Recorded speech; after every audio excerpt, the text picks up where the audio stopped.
Hi guys, I haven't worked on the boat in a few days, but wanted to let you know that I just purchased a used motor.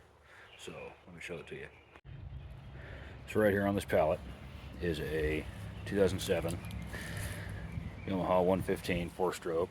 It's got some parts in the box. Walk around here, but it is a 115 4-stroke. It is fuel injected. It's a 25-inch motor, which means I'll have to build a jack plate, but that's not really a big deal for me to build a jack plate. I was just excited because I have a Yamaha now. That's going to go on that 18-footer, and that thing should go really well. Hey guys, so I'm back behind the shop again. Got the StarCraft. I'm going to unload this stuff into the John boat for now. Well, later before I start washing again. But look at this. I remember saying that I needed to pull this out because I knew there was going to be corrosion under it. Well, see this water on the ground?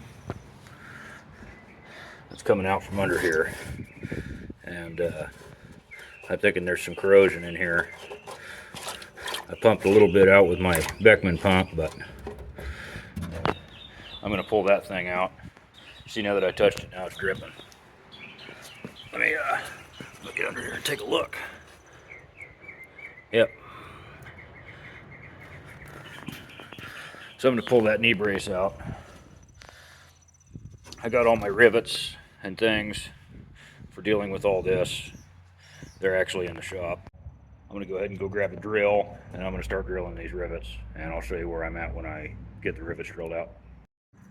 Okay, so these rivets, I don't know if you can tell, but they have a little tiny dimple in the center, and that's how I'm going to center my drill bit. You know, I just touched one of these rusty spots over here, which is dead giveaways for corrosion, and I've got several leaks here. Look how much water's coming out of there.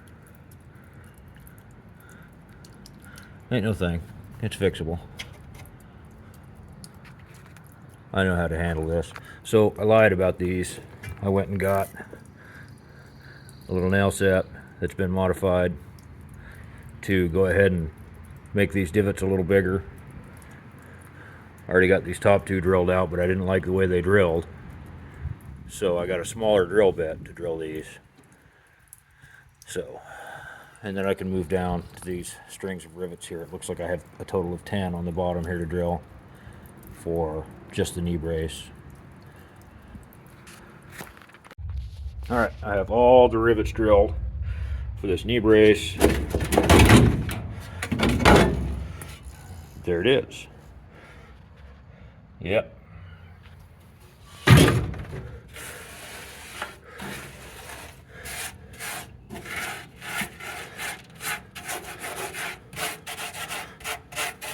Yeah, there's a lot of corrosion in there. This is what I needed to see. Judging by some things that I've seen from the bottom, it's got some corrosion under this rib. So I might have to pull this rib out too, which means both of these stringers are going to have to come out. But that's what you got to do, I suppose. All right, well, I've done a bunch more pressure washing. There's still sediment and stuff. I'm kind of using the holes from the knee brace to let it drain. That's kind of nice. If you look in here, the drain plug is pretty high in the hull, really. Good 3 inches above the bottom when you look at it, there to there. But I think what I'm going to do is I'm going to let it dry out, and then maybe tomorrow after work I'll come in and vacuum as much of this crud out as I can. I've determined that I need to pull this rib out of the boat because it has some corrosion underneath it that I found when I was underneath drilling. So I'm going to have to pull both the stringers out, and they're just held in with some pop rivets. And in fact, hey, there's one that's missing. So it'll be good for me to get them cleaned out. and we'll get those taken out, cleaned up, and then I can put everything back in with new rivets that aren't worked loose, because I don't know if the camera's going to show, but these stringers rattle a little bit, so I can tighten that up.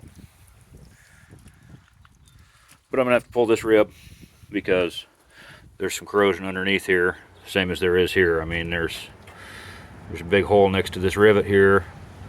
There's one here. There's one just behind that rivet. And that's just what I found here. There's a big pocket of corrosion right here. And so I'm just going to have to get all that cleaned up. Everything's going to come out and look at me when I acid wash it, because it's just going to be all these holes. But we already know about these ones. There's some over here that are just the same. And then I want to say there's one even with where those supports are. I want to say it's on that side. But I'm starting to get all of the drains clear. As you can see, all the water's finally drained out to the back. And I've been using the pressure washer to try and get some of this stuff out of these sides. And I don't think that's going to be the very best option so far as for how long that'll take. So I'm going to go in there with something abrasive. I was trying to do it easy, but it ain't going to let me. Hester and I have decided to turtle the boat to do these repairs. I talked to her a little bit earlier today. It's Mother's Day, so that's why I'm kind of just doing a short day. I'm going to stop and go home and clean up so that when she gets home from work we can go out and do something. But anyhow, we've decided to turtle the boat, which means that we will turn it upside down. I'm going to have to build some kind of a jig to go on this trailer, because I want to turn it upside down, but I want the front of the boat facing off the back of the trailer, if that makes any sense. In order to turtle it, I have to remove the windshield. Now it should just have little T-screws in here with nuts on the bottom. Hopefully those survive. If not, I'll have to come up with something to do for a windshield, but that means everything off the top is going to have to come off. Stern light, the cleats, the windshield, the horn, bow light, all that stuff will have to come off. To include the dashboard, I didn't want to do the dashboard until after I had a floor to lay on, but that'll all come out.